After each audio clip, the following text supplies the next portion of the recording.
Alternative Dig Talk. Real issues, real talk. Hi Rogers, can I ask you something? Shoot. What does corruption mean? Well, summarily, corruption is abuse of public power for personal gain or for the benefit of a group to which one owes allegiance. For example, when a public office is abused by an official accepting or soliciting a bribe. By the way, private people can be corrupt too, like bribing police officers to escape fines. Okay. So exactly how does that concern me?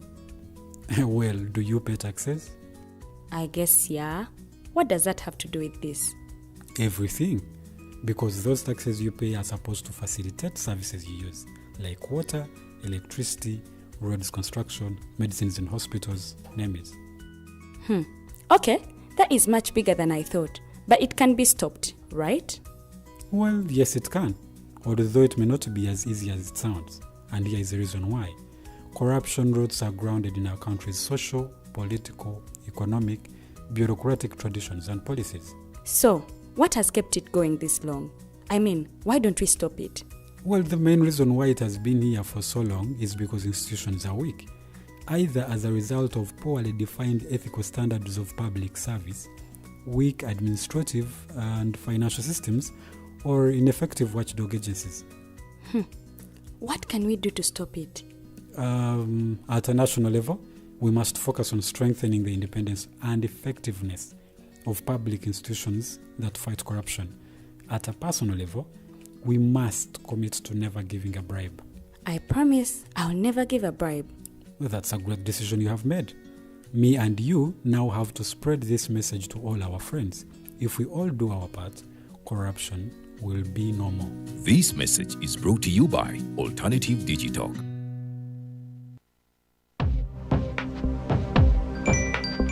Go to the church, though. Tawali man, what's up? Man, can you imagine people just dump everywhere? Someone drinks water and throws the bottle wherever. Come on, Rogers. What else do you expect people to do with an empty bottle? Simanya now, did you know that plastics take at least 450 years to decompose? What? That's a long time. Exactly. Because plastics are made out of a lightweight and flexible material that doesn't decompose easily. And plastics everywhere in the environment cause plastic pollution. What is plastic pollution now? It is the accumulation of plastic waste in the environment, like bottles, polythene bags, straws. All of these contribute to plastic pollution. I have been using them without knowing their effect. Yeah, a lot of people have. Plastics are a danger to the ecosystem, both on land and in water. So how can we overcome this problem? Is there something we can do? Oh yes, we can reduce by minimizing the use of plastics, reuse by repurposing them, or recycle by collecting and processing them into new products. Everyone wants to change the world, but no one wants to change themselves for the world. How about we change our habits for the world? And it starts with me and you. This message is brought to you by Alternative Digitalk.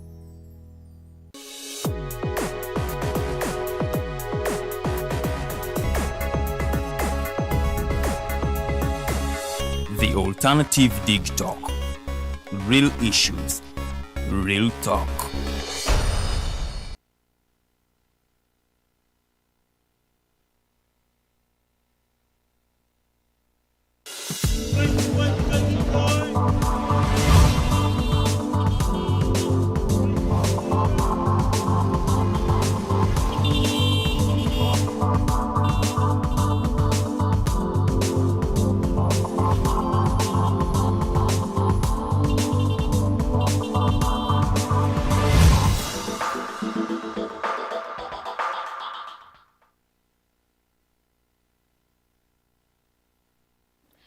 A very, very good morning, our viewers. Thank you so much for keeping it the Alternative Digitalk. I am Princess Lua Dedidian. I welcome you on today's edition of the Mighty Drive. And in the studios, we have our guest of the day, Mr. Mahoth. I hope I'm pronouncing your name very well. He's joining us this morning. He's the president of South Sudane Students in Uganda. So we're going to be tackling issues to do with his term. His term is actually ending very, very soon. He was with us here when he was contesting for the post of the president of the South Sudanese Students in Uganda. So the good thing was that he won. So his term is actually ending on 25th? Yeah, 25th of this month.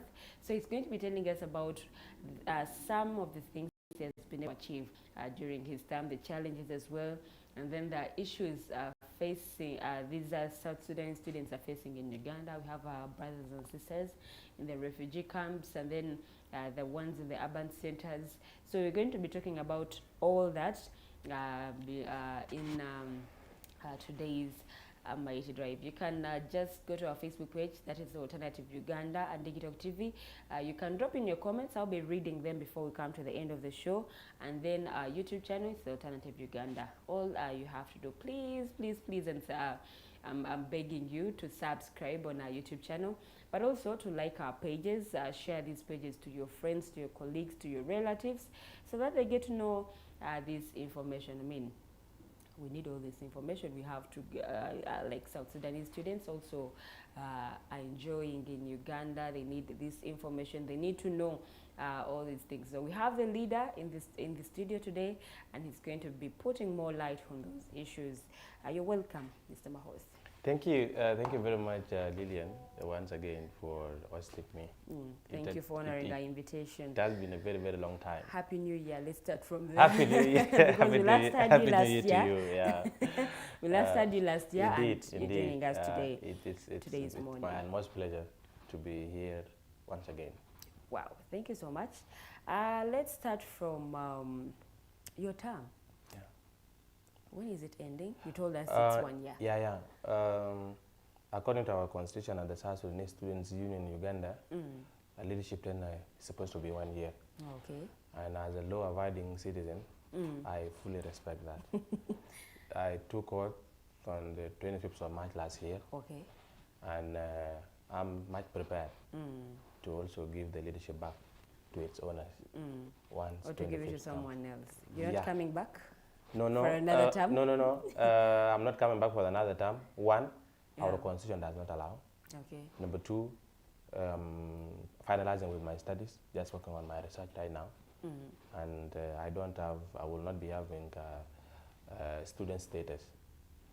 And I also believe what I've done is quite enough for me. And the South Sudanese might also come and show us what they have. Yeah. Okay. Yeah. So in this term, how has it been? Lillian, to be honest, this has been very, very, very challenging experience for me. And on top of that also, it's also quite interesting because I have had the privilege to meet with people I've never seen in my life. Okay. And I also met with people that, would have taken me so hard for me to meet them if it was my own personal push.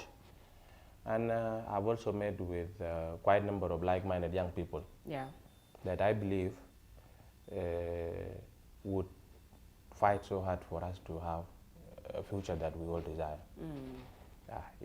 But on top of that, it has been challenging, given that I'm a student and given my also youthful age, and given the fact that I'm also heading an institution where many of the members are age mates. Where they are age mates, egos always arises. But I would say it is a quite interesting experience for me. Okay, so how have you been able to balance the two, to balance the leadership and then your studies as well, because you're a student? It is not only balancing the two. I would add on another aspect, balancing three of them. I have a school here that needs my attention 100%. I also have a leadership that needs also my attention 100%.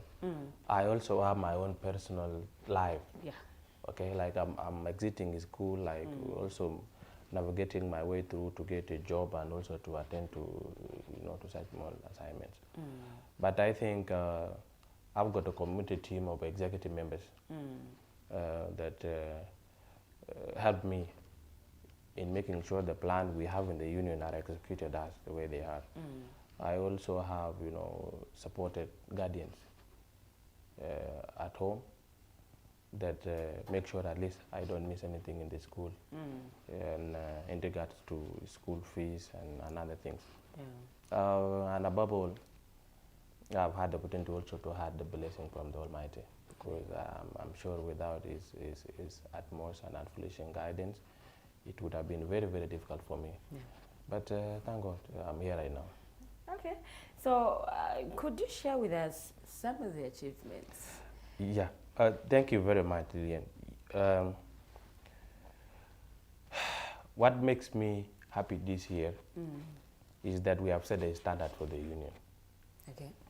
And if we are to correlate our tenure with the rest of the tenure, especially right from 2013 up to date, I would say we have taken the union at least to a greater height. Okay. First of all, in terms of sufficient information among our members. I remember telling you here our mode of operation at the student organization. Yeah. We have representatives from schools, the learning institutions. We refer to such members, the representative, as MPs. So a university will send us 5 delegates. Okay. A college will send us 3 delegates. And those delegates will constitute what we refer to as our parliament. And it will be the parliament and the executive and our judicial arm of government that always worked on that one. So it has always been those members that are aware of what is going on in the union. Okay. But this year we went beyond. Before we start doing anything, before we crafted our work plan, I constituted a delegation headed by me to go beyond Kampala. I remember telling you that for the first few years, our union has only been confined to Kampala, so it is a Kampala-based organization. But this year it has not been that. I considered a delegation of 5 members headed by me. We went to Arua. Okay. We went to the refugee camp in West Nile. We came to Chiradongo refugee settlement.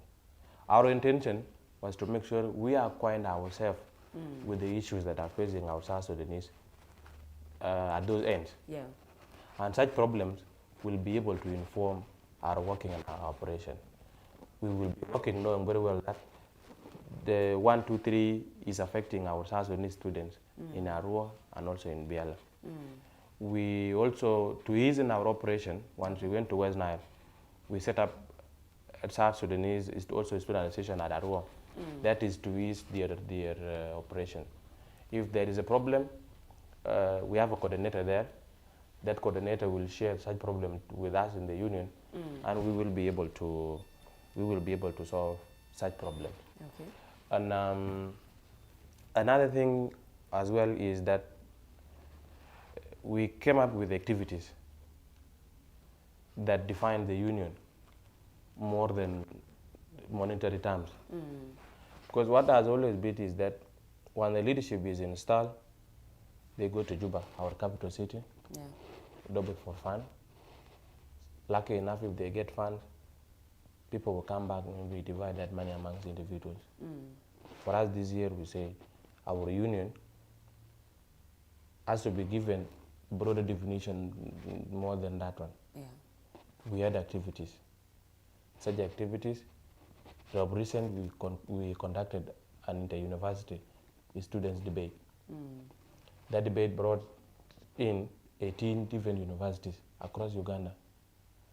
Our South Sudane students participated in, and our champion of that first edition were the South Sudane student from International University of East Africa. Wow. And that is a first of its kind activity since the union was incepted in 2007. Also prior to that, we conducted an inter-university football tournament. Our finals were actually played close to you here in one of the fields in Mashindi here. So such activities help us give a union a broader definition. Yeah. We also have so far 67 South Sudanese students who are struggling with fees issues at the different universities. You will find somebody is supposed to be graduated, but then they are lacking clearance fees. Yeah. With the union, we also managed to extend a hand, to such people. Our constitution is undergoing amendments because I want to leave this leadership knowing very well that they are working low, so that we don't inherit the other issues, the other problem that we inherit when we serve in the leadership. Yeah. And it will be debated by our parliament members before our leadership comes to an end on 25th, and we will make sure we will ascend it into laws. Okay. As well. Wow, that's actually big, according to The period of time that you had, it's actually 1 year, but then you've been able to achieve a lot of things. Yeah. Have you been able to work with your team, with the leadership team that you actually have? Yeah, sure. Okay. You know, one major problem that we have in the union is lack of regular funding. I could tell you literally when we incepted this leadership tenure, we incepted it with debt. For us to be able to be integrated in, we had to borrow money from somebody else for our integration to be facilitated. So have you been able to clear the debt? We managed. Wow, that's good. So when we incepted the leadership tenure, and we identified all the problems, when we went to West Nile, we went to Biela, we also done massive campaigns around here. We constituted a delegation to go to Juba and mobilize funding. Unfortunately, we did not succeed in securing any funding. So we came back to Kampala empty-handed. I remember sitting with my executive members and telling them, Jama, what do we do from here? Do we give up or what do we do? We said no. There are things that we shall be able to achieve without money. Things like, coming up with activity that will bring our South Sudane students together. That thing we did manage. I think I'm the only luckiest president that is blessed to have very committed and cooperative executive members. That's good. My executive members, once called upon, irrespective of their academic schedules, they don't give excuses. They've been there. They've been there. To walk the journey with you.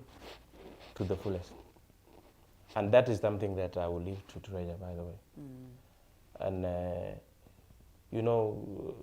one challenging thing that I've learned so far is managing people. So if by any chance you are working with people that are cooperative and committed to the cause, you are very, very, very much blessed.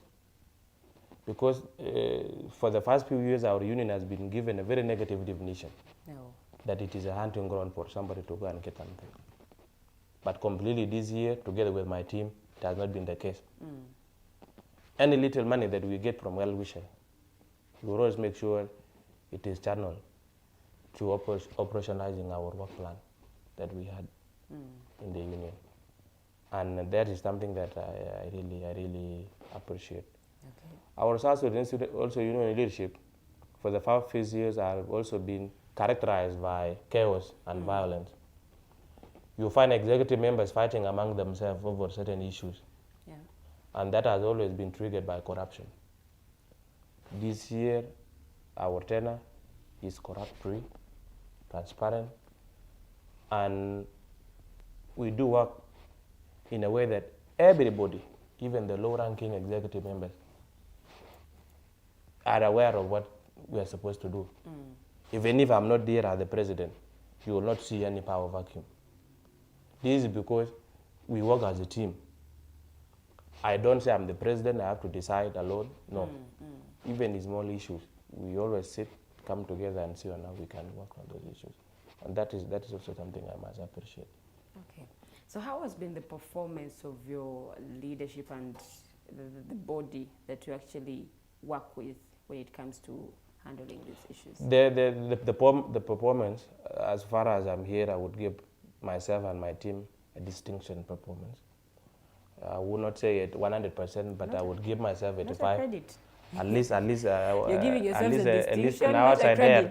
At least an outside there would decide. Okay. They have the liberty. They have their ways on how they Have view. you been able to walk the talk? Definitely. Wow.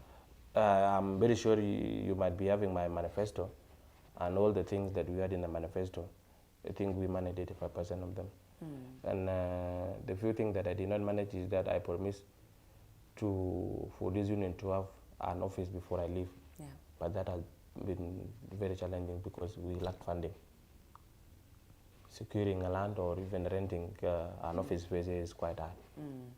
You needed funds. We needed funds. Of which you but it's still, that is something that I have within, the remaining weeks of my time. Your time is expiring when?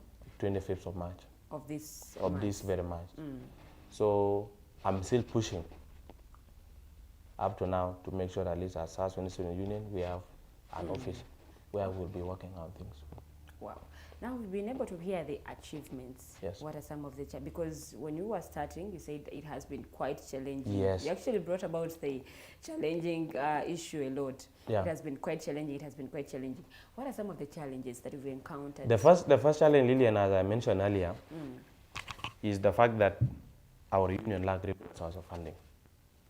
You know, if you have ever been in a part or and partial of any guild government in the school, is that the guild government is always allocated some fund by the school administration. Yeah. So any guild government that comes will find that money, whether it is little or not, at least they have something. But here it is a different case. Okay. We entirely depend on well wishes. You be able to set up your plans, you look for well wishes to fund. Okay. In other terms, you can call it begging, the way it is. So you go to Lillian, we have 1, 2, 3. It is upon Lillian to buy such ideas or not. Even if we see the money with you, if you refuse to give us such money, what are we going to do? Nothing. Completely nothing. And remember, this is a one-year leadership tenure. Once, when we constituted delegation to go to Egypt to look for funding, we came back on October to November last year. Yeah. And you will find that at least half of our time has been exhausted. Okay? Yes. By the time we were able to get small money, and the terms is also coming to an end. That is the #1 challenge. And I addressed that challenge to our government officials that I was able to meet during my stay in Juba, and also to our embassy here. Our ambassador, His Excellency Simon Joyden, has been very, very supportive to this leadership tenure. And I addressed the challenge of a student union lacking regular funding to him. I asked him that if possible, within the little you have as part of the mission operation, you need to allocate a small budget for the union, at least for the union to work. And what was his response? It's very positive. Okay. And it's very positive, and we hope something good might happen. Okay. At least maybe with the next leadership tenure. That is the quite #1 challenge. And another challenge is actually the fact that our people, the students themselves, some of the students, you know, have a very negative, you know, definition to this union, as I said earlier. You know, when I was campaigning, I was supported by majority of the students. And you know what? I've realized like some of them has got their own expeditions. Of course, that actually happens to every leader. Somebody would say, yeah, let me support this man. If at all he gets something, I will be the direct beneficiary. I'll be the first person to benefit. The moment you show colors of them not benefiting, because that would mean benefiting out of, you know, the normal way of doing things. Yes. Because, you know, as students, our problem differs. Like for us in the union, our priorities has always been those that are finishing. Obviously, we will not be able to divide, okay, to solve every problem due to lack of funding. But then we were able to prioritize some problem. Like just last week, one student from Kampala University wrote to us. He is about to graduate in this coming April. And for him to be cleared out, he needs 870,000 Uganda shilling for him to be bailed out. Now that's one. Okay, that's one. Then also another student wrote to us. He is a second-year student. You also have a similar challenge of tuition-related issue. What we have could not cater for all of them. Based on our priority, we say, this person that is going out, let's support him, at least he's going out. And we assume as soon as he leaves, he might go and get a job, at least that job will also support another South Sudanese, whether a relative or not. But then this person that is second year that we fail to support will automatically now become our enemy. He will say, no, this guy refused to help me completely. And they will start, They are not walking the talk, they promised us Yes. this and this, yeah. So that is also, A challenge. another challenge. Challenge number 2 is our political atmosphere back home. You see, as I said earlier, we depend on well-wishers, but these Yes. are well-wishers with political colors. For one to support you, you must be able to subscribe to the political affiliation. Yeah. And according to our constitution, this is a non-political student-based organization. You're non-partisan. We are non-partisan. We are non-partisan. Once we tell you that we are non-partisan, you will find somebody relaxed. They won't give us any damn. They won't hear anything that we are trying to present.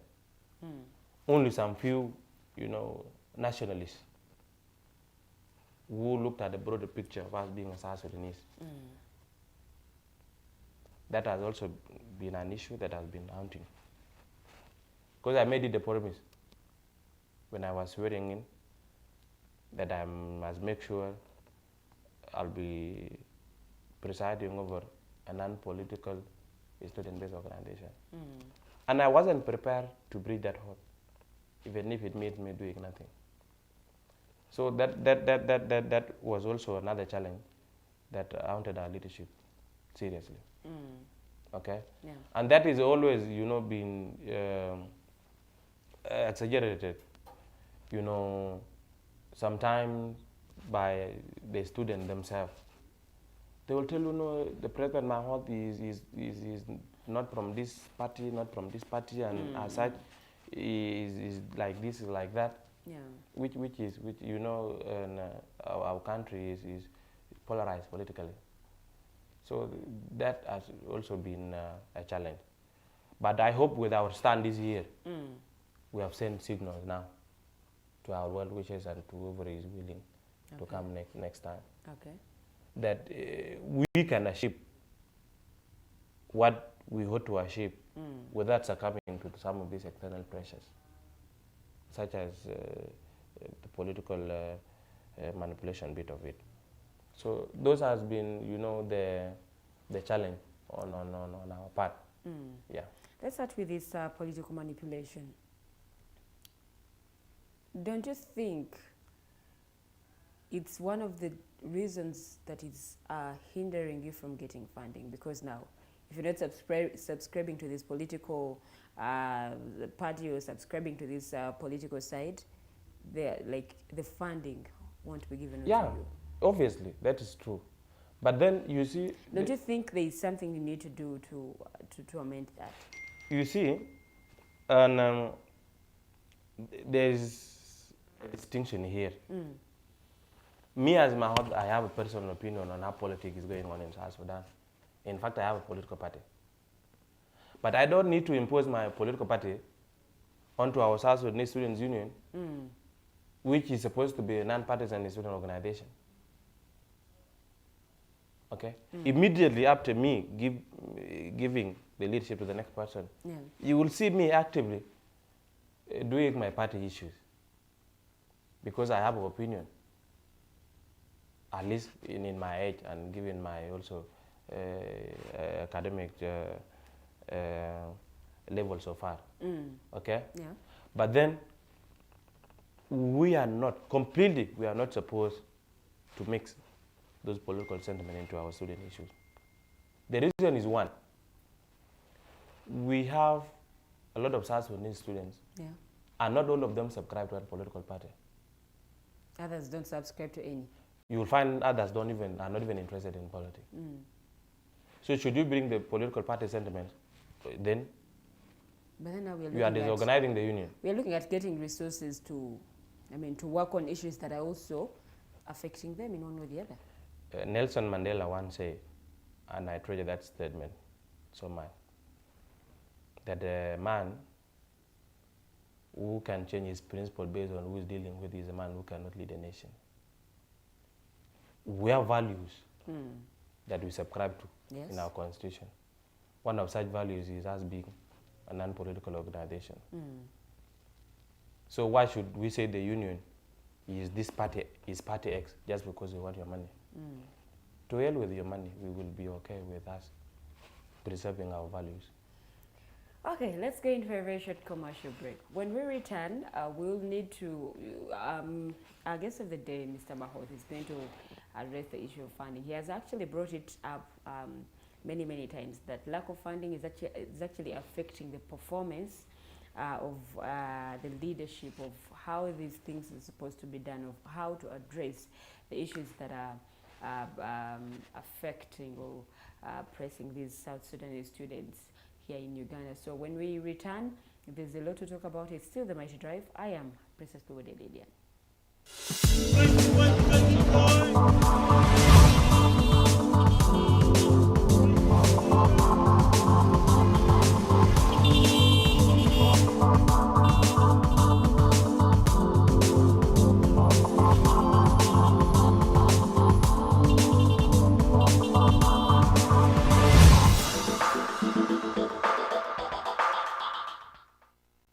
Hi, Rogers. Can I ask you something? Shoot. What does corruption mean? Well, summarily, corruption is abuse of public power for personal gain or for the benefit of a group to which one owes allegiance. For example, when a public office is abused by an official accepting or soliciting a bribe. By the way, private people can be corrupt too, like bribing police officers to escape fines. Okay. So exactly how does that concern me? Well, do you pay taxes? I guess, yeah. What does that have to do with this? Everything. Because those taxes you pay are supposed to facilitate services you use, like water, electricity, roads construction, medicines in hospitals, name it. Okay, that is much bigger than I thought. But it can be stopped, right? Well, yes it can, although it may not be as easy as it sounds. And here is the reason why. Corruption roots are grounded in our country's social, political, economic, bureaucratic traditions and policies. So, what has kept it going this long? I mean, why don't we stop it? Well, the main reason why it has been here for so long is because institutions are weak, either as a result of poorly defined ethical standards of public service, weak administrative and financial systems, or ineffective watchdog agencies. What can we do to stop it? At a national level, we must focus on strengthening the independence and effectiveness of public institutions that fight corruption. At a personal level, we must commit to never giving a bribe. I promise I'll never give a bribe. Well, that's a great decision you have made. Me and you now have to spread this message to all our friends. If we all do our part, corruption will be no more. This message is brought to you by Alternative Digital.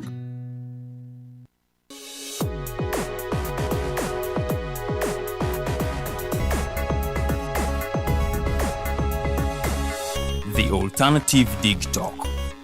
Real issues, real talk.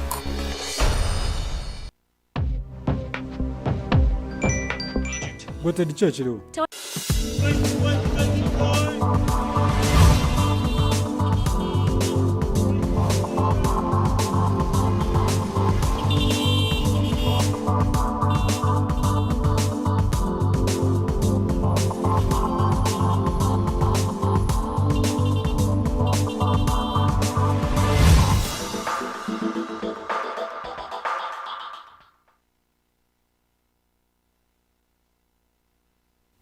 Welcome back from that short commercial break. It's still the Mighty Drive. I am Princess Luwede. We are live on our social media platforms. That is the Alternative Uganda on Facebook and Decry TV. And our YouTube channel, is that is the Alternative Uganda still. We have a Twitter handle that is at the Alternative Uganda. You can just follow us. Follow us everywhere. On Instagram, we are everywhere. So thank you so much for always tuning in. And in the studios, we have Mr. Mahoth. Yeah, he's the president, South Sudanese Students Union. Yeah. So his term is actually ending this month on the 25th of March 2024. He has been the president for 1 good year, and in the first hour, he has been able to tell us some of the achievements, some of the challenges, And one of the challenges that he has actually talked about, that he has mentioned back and forth, is the funding issue. Now, he has been in this seat for a full year. So he's going to be telling us how best can this issue of funding be handled, because now he said they've had issues with political manipulation. If you don't subscribe to this political party, then we can't give you funding. And then it's something that is actually hindering, or it's actually affecting the performance of these leaders when it comes to addressing issues that are affecting South Sudan students. We still have 1 full hour, and there's a lot we're going to be talking about. There was one incident of IUA students. Yeah. We're actually going to talk about that as well, how it was handled. And our brothers and sisters in these refugee camps also, we're going to be talking about that. So let's first clear out this issue of funding. It's something that we've actually brought about in the discussion that we have had in the previous hour. How best do you think this issue should be handled? Because now you said you don't want to bring in politics in this, you don't want to do anything, you just want to be real. Yeah, so this is something that needs to be addressed as a leader, because I believe your term is ending, and then you've been in the steering wheel for 1 year. You now know how these things move, you know how these things can be done. So what do you suggest? My suggestion is like this. I think I also mentioned something in regard to that in my earlier submissions. Yeah. When we were in Juba as a delegation, we managed to engage some of our government officials, constituent post holders. One of the people that we engaged is the current Minister of Higher Education, that deals, with issues in the higher learning, that is the universities and the colleges. Yeah. We presented this issue of funding to him. And we also met with the then Minister of Public Service. We also addressed the issue of the issue of funding to the union, to him. And I remember telling him what we think could be the solution. The solution is our government should work on allocating fund to this student organization. Okay. Either through our embassy, okay? Yeah. Or something direct from the government every time, like people should know at least this 1 million Uganda shilling is for the student union. Yeah. Okay? It might not necessarily be Uganda alone, Yeah. but it should be all over where we have our students. In 2020, our government had a program during COVID lockdown. There was money allocated by our government to cater for student needs, especially those who were studying abroad, like those who were studying outside the country. The same spirit could be revived, and it should be worked on by our government. It is a simple task. Yeah. Just a matter of maybe our parliament approving it, that such and such funding should go for student issues abroad. Yeah, and such student issue would be handled by the student organizations at that particular country, with support from the embassy in that country. Yeah. So apart from looking at funding from the government or from any other leaders from your country, how are there certain things that you've considered that could be actually be a source of funding for you to be able to do the things that you're supposed to do as the leaders? Yeah. And what are some of those things? Those avenues what so far since we started the leadership, I wrote to different non-governmental organizations within Uganda, asking for partnership, and also asking for support somewhere. But then, given the record of the union so far, it is very required, for these people to be convinced. Yeah. One particular organization that we met in Chiradongo Refugee Settlement is Why Take a Peace Initiative. Yes. Why Take a Peace Initiative, we wanted to have a sort of peace conference in Chiradongo Refugee Settlement. Because one issue that we identified is that our South Sudanese communities in the refugee settlement tend to import, the tribal sentiment, that comes from home up to here. And you'll find them fighting at water points. You'll find them fighting at food distribution centers. Yes. You'll find some of them also fighting at school along ethnic lines. We were not happy to hear that. So we wanted to have an initiative to bring them all together so that they see themselves as one umbrella as South Sudanese. Yes. We wanted the Waiteka Peace Initiative to support that. Okay? But then, you know, as an organization, you don't just throw your funding to unverified space. Yeah. Okay? They told us that we should give them time, study what we have done so far, and to see whether they are convinced that you guys deserve the support or not. Okay. And unfortunately, they told us, and they were not in a position to do so, at least the other time. So, because I looked at it in this manner, you organize debates or cultural galas, you would actually solicit money from that. Yeah. Because now, since you're not getting funding, this is actually affecting the performance of your leadership. Definitely. Yes. So haven't you looked at those avenues as well for you to be able to get resources? Because this is something that the next leader is also going to address. Yeah. Lack of funding, lack of funding, lack of funding. But then you're not looking at ways of or avenues that you could use to get funding. In our constitution, we have what we call subscription fees by the universities. Each university is supposed to, you know, subscribe. But then they only subscribe at the time for election. That's once a year. That once a year.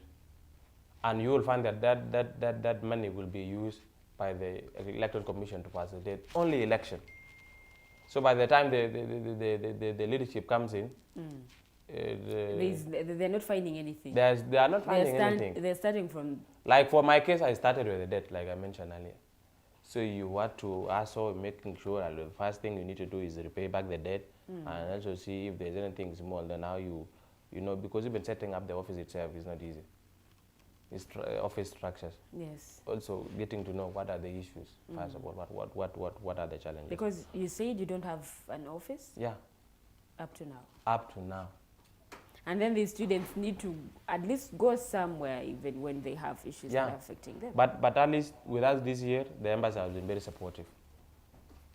In a sense that they always offer us, you know, a space where and they are always ready to listen to us.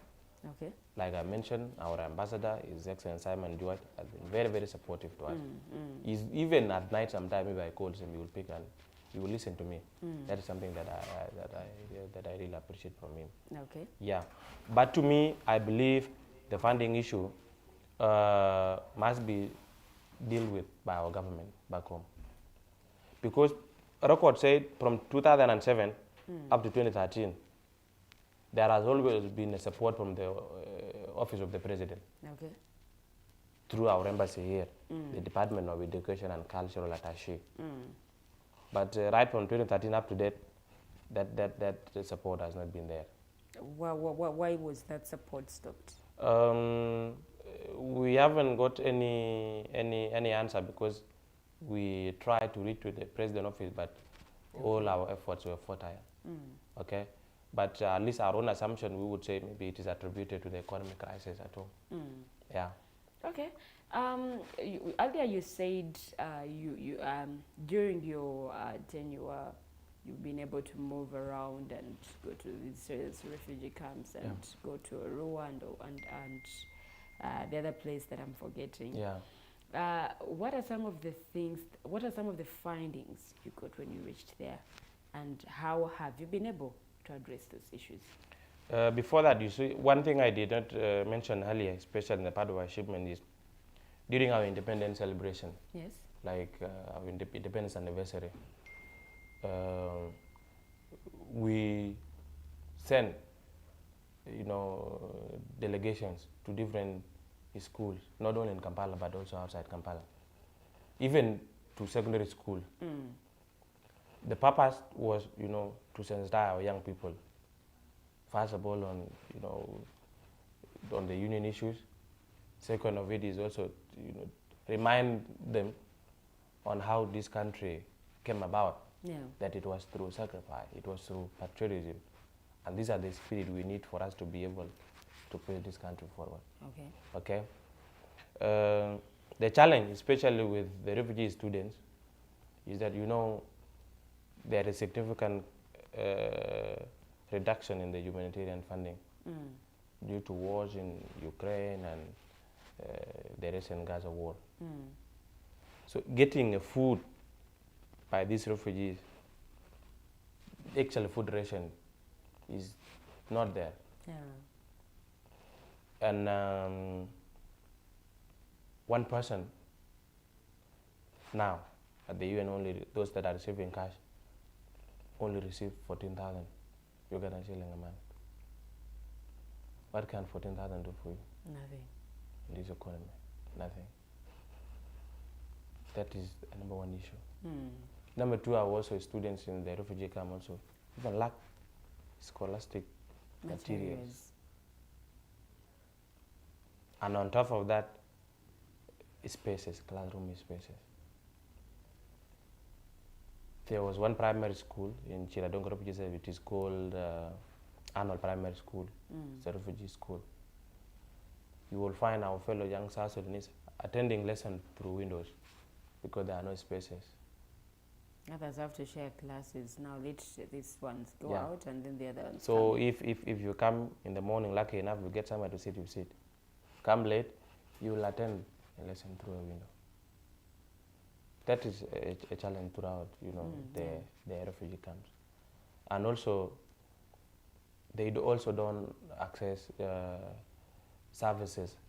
Like for instance, if you sit your secondary education in South Sudan before you being admitted for a university course, you must equate your degree to a Ugandan system, always by UNEP. And UNEP centers are here in Kampala. Yeah. But at least now, it has gone digital. You can access that such services at your place. Okay. But then, like last year, we had to bring certificates about South Sudanese who were in Arua. We had to collect all the certificates, bring them here, and we have to equate for them as a union. So it is also a challenge for them. Okay. Then, generally here, we have two major challenges right now that is affecting our student studies. One of them is that there are schools, especially private universities, that are charging South Sudanese as international students, despite the EAC charter. If at all I'm paying, if at all I'm supposed to pay 1.5 for a South Sudanese student, yes, they pay 1.7 or 1.8. Or like in the school where I come from, yeah, a national supposed to pay 1.1. Okay. Then an international student goes for 1.9. That's a difference of 800,000. Yeah, we have a EAC charter that clearly tells that students from East African Community member state are supposed to be treated as nationals. Our ambassador, we're not here to engage the authority here. Yes. The minister of disaster preparedness of the state minister of disaster preparedness of Uganda made a pronouncement. Hilary Onek. Yes, Hilary Onek. That any university that is charging South Sudanese as international student is doing the wrong thing. According to the charter, these students are part and parcel of East African community and they must be charged as nationals. Yes. But some stubborn private universities don't want to effect such pronouncement at these schools, even up to date. So for us then, we are confused. The government of Uganda has got a stand that this is supposed to be like this. Yeah. But then the school are saying no. One school was telling us that the government of Uganda is not giving me anything. then who is going to cater for our school cost? Our hands are tied. Another issue also is the issue of the student pass, the student visa. Yes. EAC member state, like a student is supposed to what they call a student pass that will be valid for a year. The charter tells us that a EAC member state must get that service for free. But then it's still up to date. In Uganda, South Sudanese, a South Sudanese student is required to pay, like, it ranges from the school. You find a school saying $110, you find a school $110. In the website, it is $100. So these are two major challenges that are affecting our South Sudanese now in their respective learning institutions, especially those that are studying. So have you been able to address these issues to the ambassador, Yes. His Excellency Simon? Yes. The ambassador is fully aware. That is why... Has he been able to put a voice onto this? Yeah.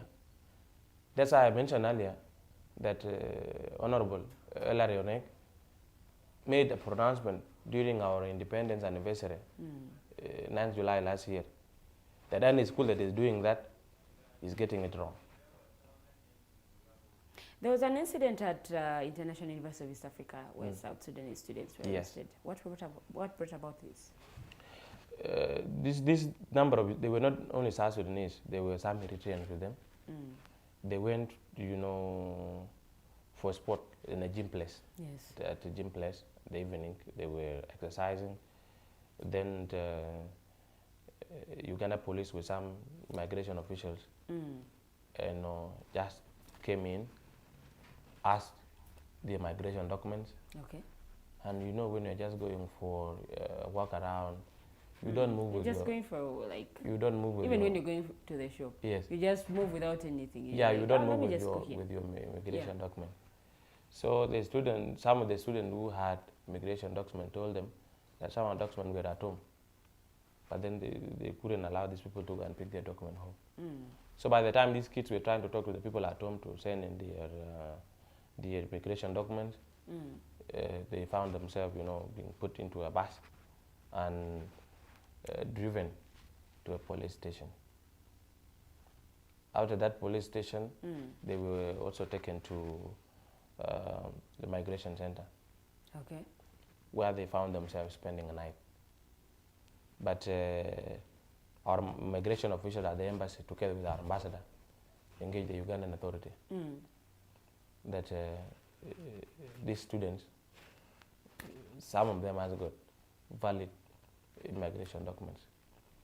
They were released the following day. There was someone that wasn't released because they didn't have the documents? No. All our students were released. All our students were released. But this is something that is actually happening most of the times. Yeah. Are you looking for a solution to it?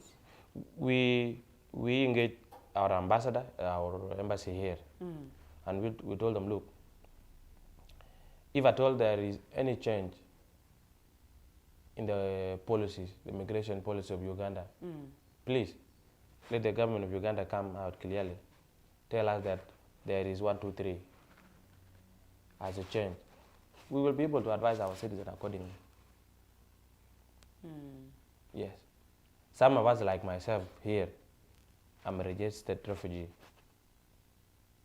Registered refugee accordingly.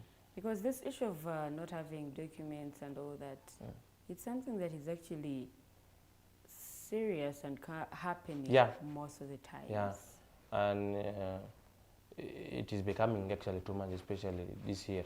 Yes. We really don't know what is the problem, and that's why we've been engaging our embassy. And I also want to take this opportunity to also appeal to the government of Uganda to let us know if there are changes in the Uganda's migration policies, and especially among the EAC member states. Because currently, I don't know whether you are aware, our president is the chair of East African Community. Okay? Yeah. And we are not getting the service that the rest of the EAC community members are getting. Some schools are charging us anti-national students, despite the fact that we're supposed to be charged as nationals.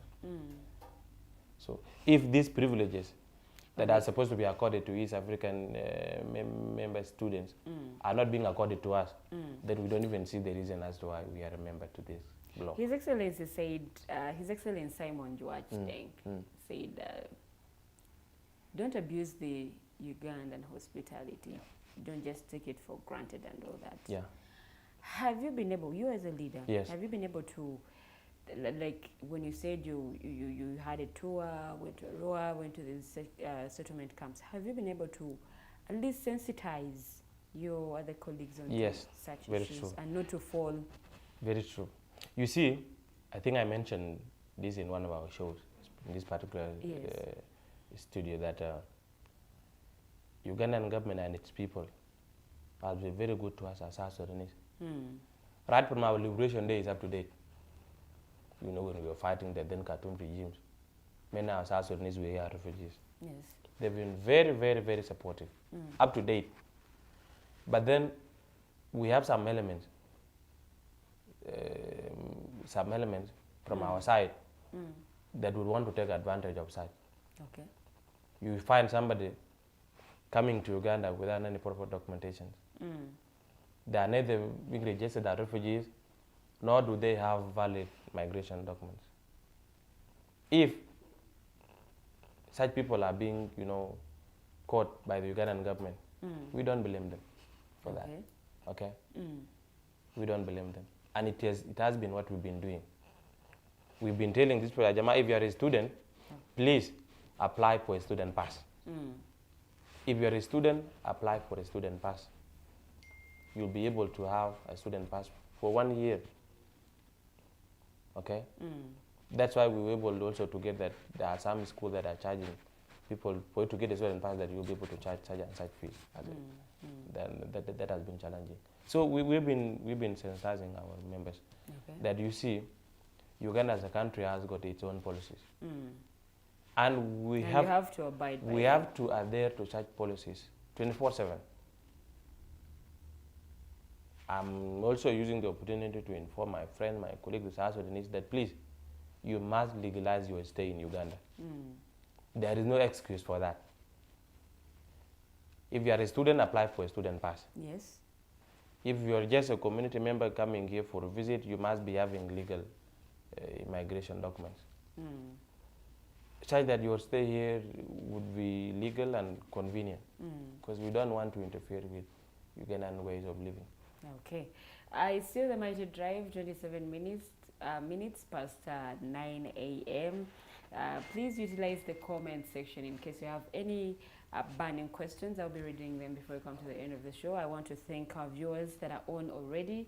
That is Mwesige Joram. Thank you so much for watching. We have Jal. This other name, I don't know whether I'll be able to pronounce it well. Jal Gatdiani Yak. Thank you so much for watching. There's Namaku, Talia. There are very, very many that are actually tuned in. So thank you so much for tuning in. Thank you so much for keeping it the Alternative Digital. We have Mr. Mahoth Rong Chieng. Yeah, I hope I'm pronouncing it well.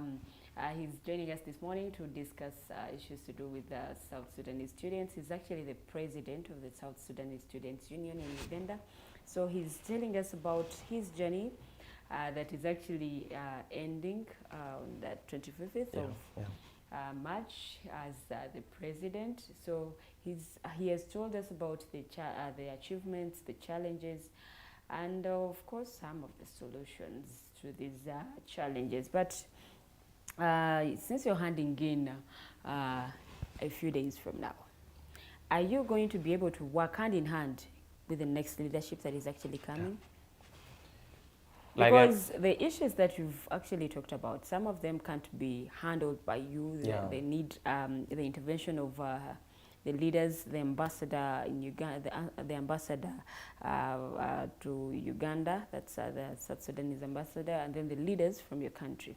These are some of the these issues actually big. So are you going to be able to work with the next leadership? Definitely. Addressing these issues? Definitely I will be able to work with incoming leadership. You see, during my tenure, I was able to engage some institutions, and some of our requests are actually underway.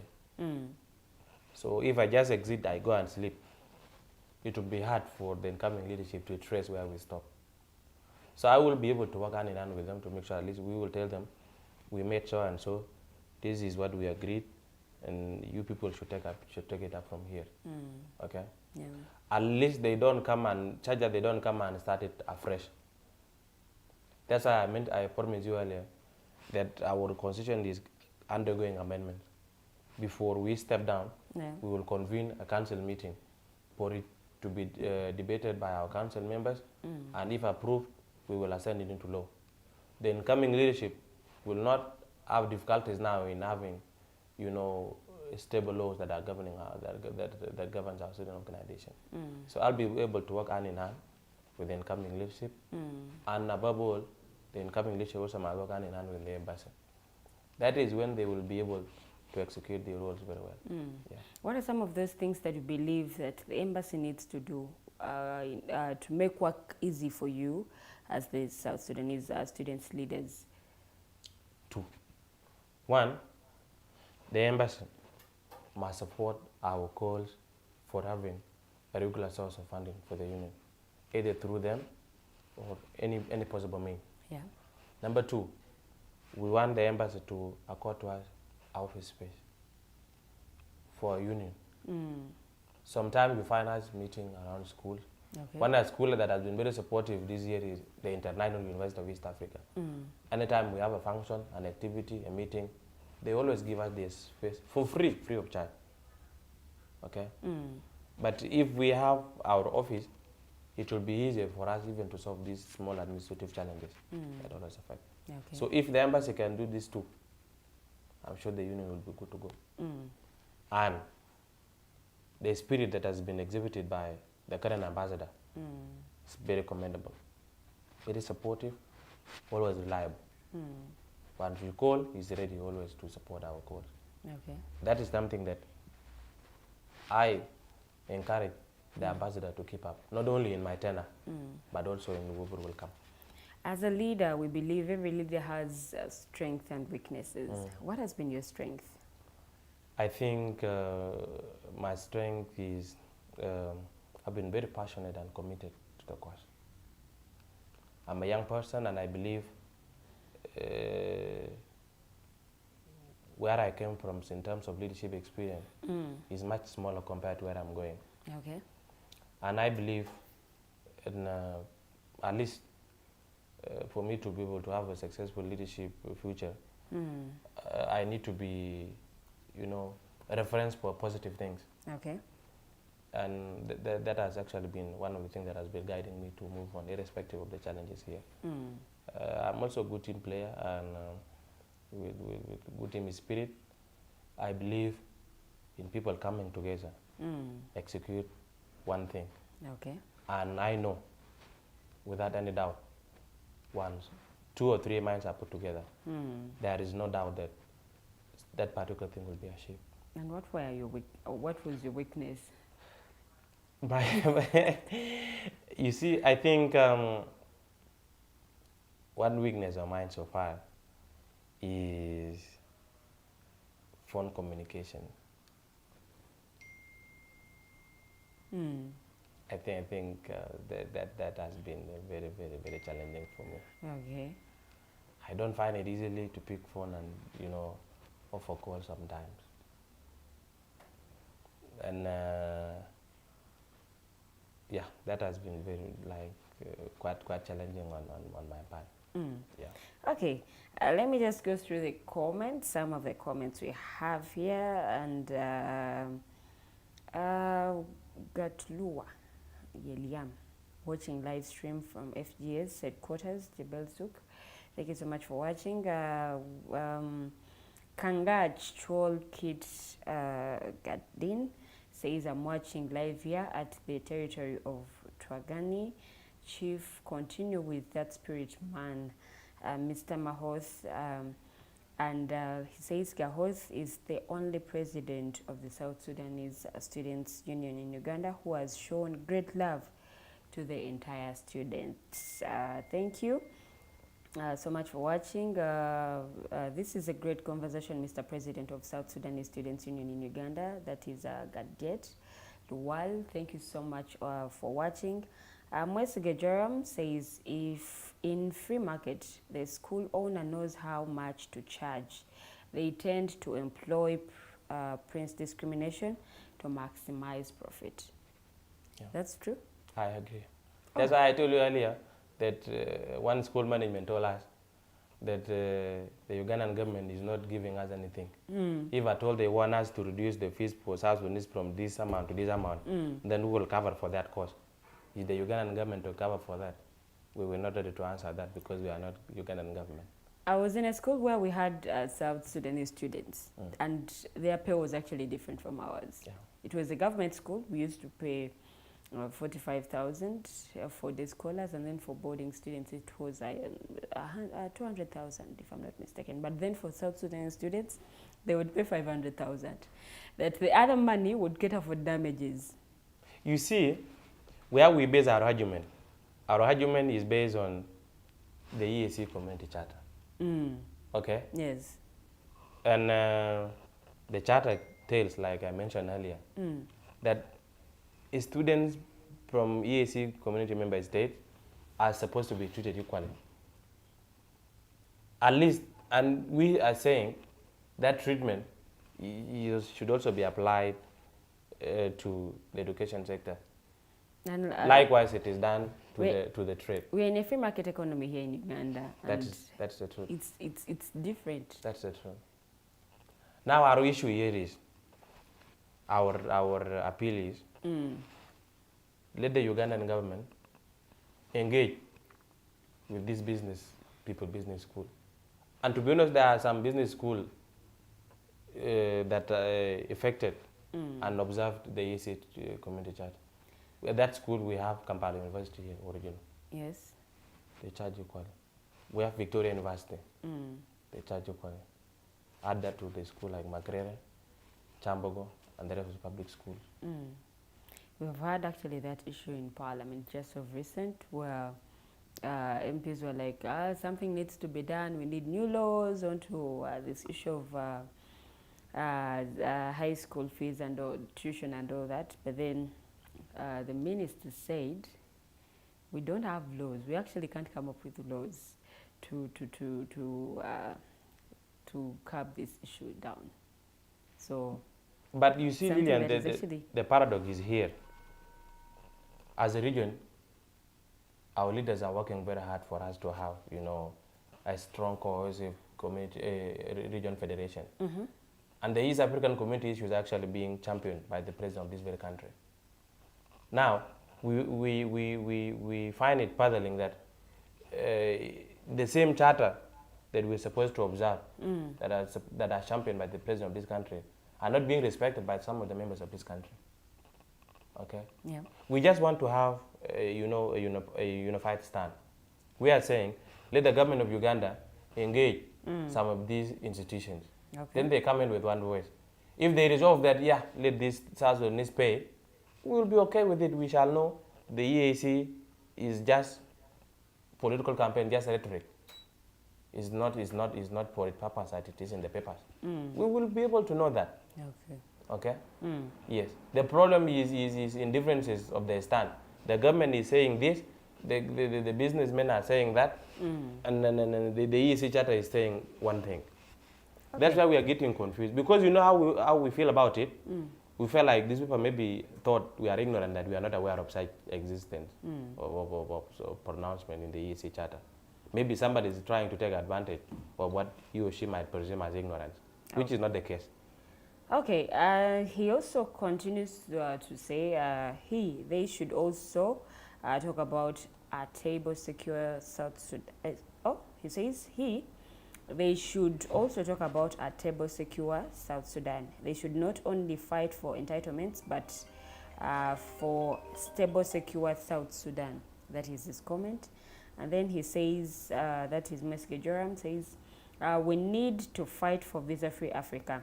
Such charges are imperialist and affecting development of Africa. Our leader are imperialist, pretending, in brackets, Article Sam, to oppose it.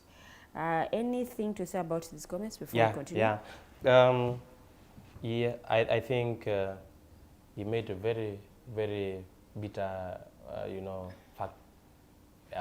bitter pills that we as South Sudanese might swallow.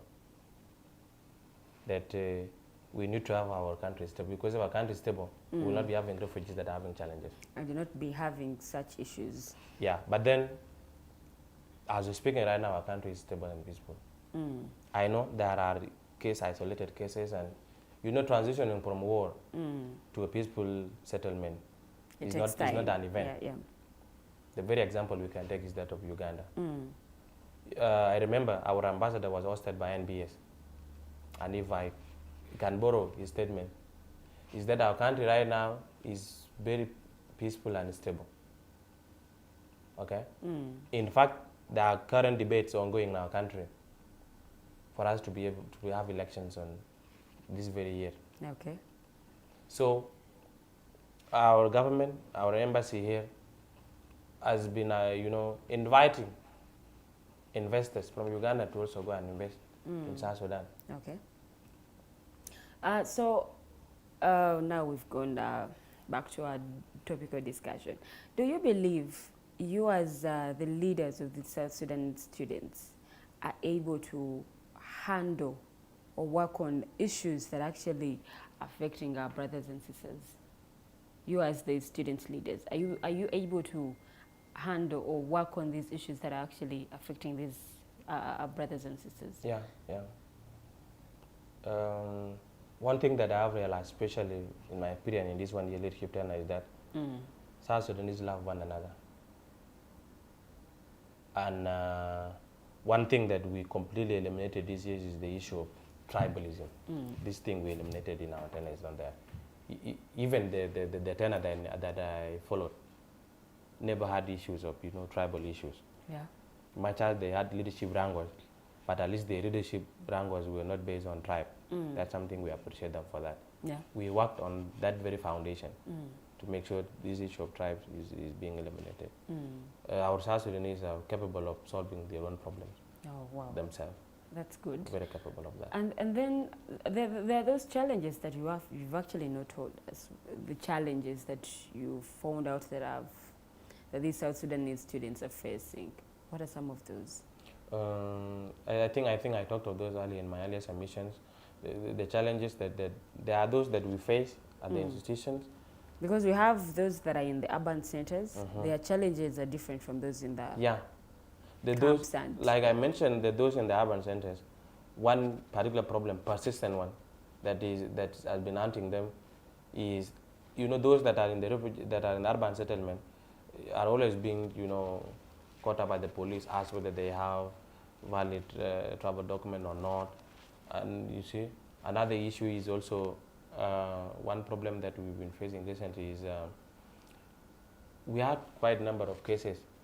You find a South Sudanese, they want to rent a home, and we find these thieves are taking advantage of that. Last week, a South Sudanese was scammed. He wanted to rent a home, and then a certain guy would disguise himself to be a broker and the owner of the house. Kumbe the house is not his. He told the guy, yeah, this is my house. Came with certain, fake padlock, receipt, everything. The money was paid to that person. Once the person was ready to come home, they found out the home doesn't belong to the other guy. Not that one alone. We had many cases of such kind. So before I go also to the next challenge, I also want to take the opportunity to advise my fellow South Sudanese community members that you are not supposed to engage in renting deals or arrangement without the involvement of the LC1 chair of that particular area. Okay, because they are thieves that take advantage of that particular situation. Yeah, and another challenge also in the Harvard settlement, especially our South Sudane students, is also having limited access to like work permits here.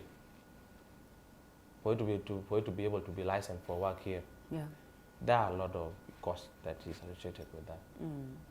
We have some people who are interested maybe in doing business. We have our local non-governmental organizations here, okay? But for them to be able to be licensed here, first of all, it is costly. Second of it is it takes too much time. You find yourself having 6 months for you to be able to clear on some of the licenses. That's also quite challenging. Okay. We are members of this EAC bloc, and free trade is one of the EAC charter. So we want to participate in making businesses around Uganda, just like the Ugandans that are making businesses back home. Okay. But you find that being cleared for such businesses is quite hectic in terms of cost and also timing. Okay. Yeah. So that's actually why I brought about the other question of are you able to handle all these issues, because there are many. Yeah. There are those that we started with, and then there are those that you're actually mentioning right now. Yes. And it's heavy load. True. Have you worked hand in hand with the embassy? Yeah. When it comes to this? Yeah. And then the Ugandan embassy as well? Sorry, the always, Ugandan leaders as well? We always take our issues to our embassy. And then it is our embassy now to identify the concerned authority in the government. If it is something to deal with refugees, then our embassy will take it to the ministry that deals with refugees. Okay. If it is a foreign relation matter, our embassy will take it to the Foreign Affairs Ministry. Yeah, they are the ones to deal with government, because at least they are also government wing. For us, our work is to identify those issues, identify those challenges, then address it to the concerned authority, which in this case is always our embassy. Yeah. Okay, we have about 10 minutes to come to the end of the show. So at this point, what next? Thank you. Like I mentioned earlier, I'm not prepared to go beyond my constitutional mandate. I'm not. At least also to send a signal to whoever is coming that don't tamper with the constitution. So we've had leaders who always tell us, okay, now me I won't do this. Like when my term ends, I'll just hand over, and then when the term ends, like there are those things that I've not been able to finish. I would love, I'd love for you to give me another opportunity to finish that. Lillian, take it from me here, and at least I want to be in record that come 25th this month, I'm more than willing to step down. Whether I've done something or not is a subject to another story. Okay. But trust me, comes 25th this month, I'm giving this leadership its honors. At least another energetic, brilliant South Sudanese will take over and also chart the way forward for us. But I mentioned earlier, within this small time, we have activities that we would want to engage in. Okay. One, we will be able to make sure we don't go for election once our constitution is not rectified. It is amended already, because we formed a committee, constitutional amendment committee, to work on that. They are done with the work. What is remaining now is for it to be tabled on the parliament, because we, the executive, cannot assign it into law when the parliament has not, deliberated or passed it into law, because we have a working government that we respect so much. Yeah. I personally respect so much. Another item is we're going to have a cultural gala. I would say maybe just 1 week from now. Okay. We will invite our South Sudanese in different universities to come and showcase, their talent. One of the unique blessings our country is bestowed with is rich culture. Yeah. We have a very, very rich culture. Yeah, the food. So once that day comes, I'm also taking this opportunity to invite our fellow, Ugandans to come and also see your fellow from South Sudanese. Actually, some of our cultures actually also look alike.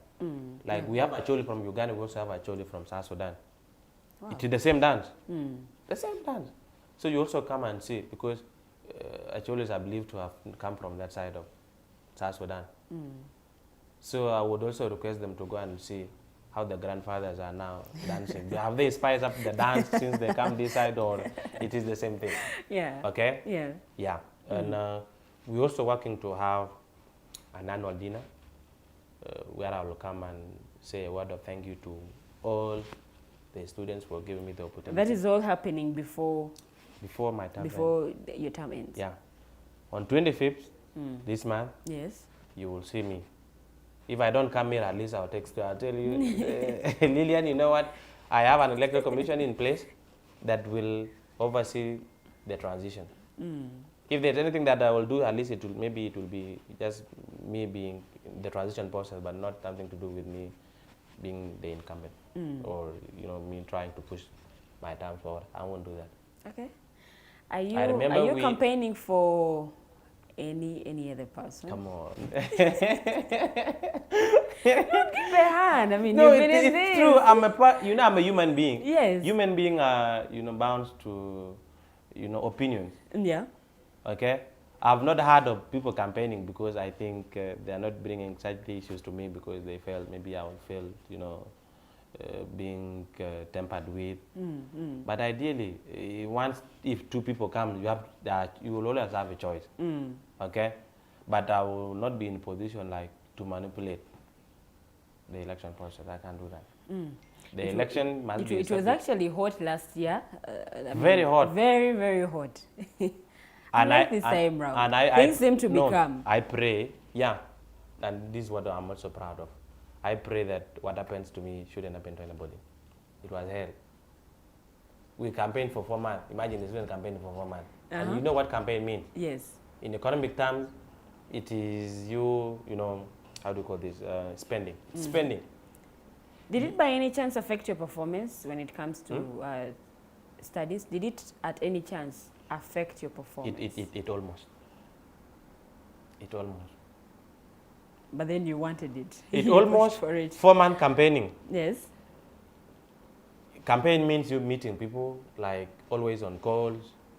I have my table in the room. You find full of notebooks. I'd finished noting down things. And then you said your weakness was calls. But I really don't want what happened to me to happen. And I'm working very hard to make sure at least we have a peaceful transition. Yeah. Okay. We have peaceful transition. Okay. Because once the leadership is incepted with chaos, it definitely affects the performance sometimes.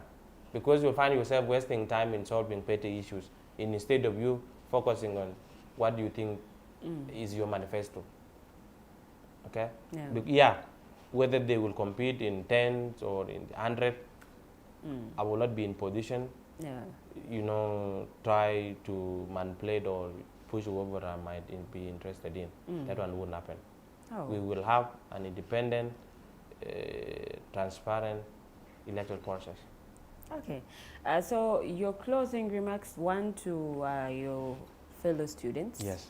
To the embassy as well, and then to the leaders back home, because now our platform is international. I believe they will get to they will get this information and then do something about it.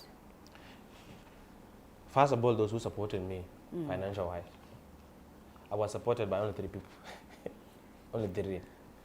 The first support came from, we call it Nile Petroleum Corporation. Yes.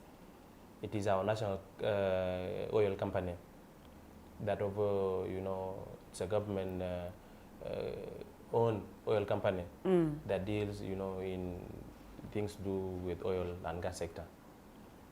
The managing director, the current managing director is called Engineer Bernard Amor. I did know him before, but I was helped by a very supportive young leader called Decry. Yeah. I'm not sure whether he's going to listen to this, but I'm very happy for him. He connected me to this guy, and this guy was able, in first instance, was able to send us $5,000. Wow. Okay? The next person that supported me is a young personal leader also called Honorable Malwal Tabdio. He's our current first undersecretary in the Ministry of Finance and Planning in our South Sudan. And this is a guy that I think without him, it would be very hard for me to achieve even a small thing. Yeah. this guy that has always been ready to receive my calls, given how hard is the economic situation back home, he has always been ready to support. He has supported a lot of activities. He's the one who supported our football tournament. He's also the very person who supported our recent student debate. And he also, the same money that he has always given us, we were able to help 31 students from his own money. Yeah. Another person that supported me, like I mentioned earlier, is the ambassador of this our ambassador. His Excellency Simon Joyden. Ambassador has been very, very, very supportive. Our upcoming cultural gala is also supported by him. So these are people, I will live to cherish, and I don't think I'll forget them, because without them, it would be very hard for me to achieve something. Yeah. Because with that money, doing business, whether it is in formal sector or informal sector, it's very hard. That is it to those who supported me. Okay. And to the entire students, they've been very supportive. Okay. Yeah. There has always been chaos in leadership stuff, but this year, very peaceful, very calm. Whether I have a weakness or not, you find our students embracing such things, and they have supported me to the hill. This is something that I also appreciate. Okay. I encourage them to continue with that spirit, because it is only in a supportive environment where things are achieved. In an environment where there are always fight and chaos, everybody will be busy defending themselves, and you will find you'll be distracted from achieving what you intended to do. Okay. Yeah. So I encourage them to continue with that spirit, not only in my tenure, but to whoever will come. Okay. Yeah. I agree. Leaders sometimes have challenges, but we should know that we should correct them in a professional manner, not through chaos, not through fight and all this. Then the last group of people that I must appreciate is my executive members. Like I mentioned earlier, I have very selfless, committed executive members. Yes. Even now, if I call them that we have a meeting, an emergency meeting, you'll find some of them foregoing their own academic endeavors, coming to attend just for us to listen. We suffered in Juba when we went for farm mobilization. Yes. Juba is very hot. It's scorching under the hot sun of Juba, moving the street, looking for people to meet. You find somebody giving you a commitment that let's meet tomorrow at 10. You go there, you're not meeting them.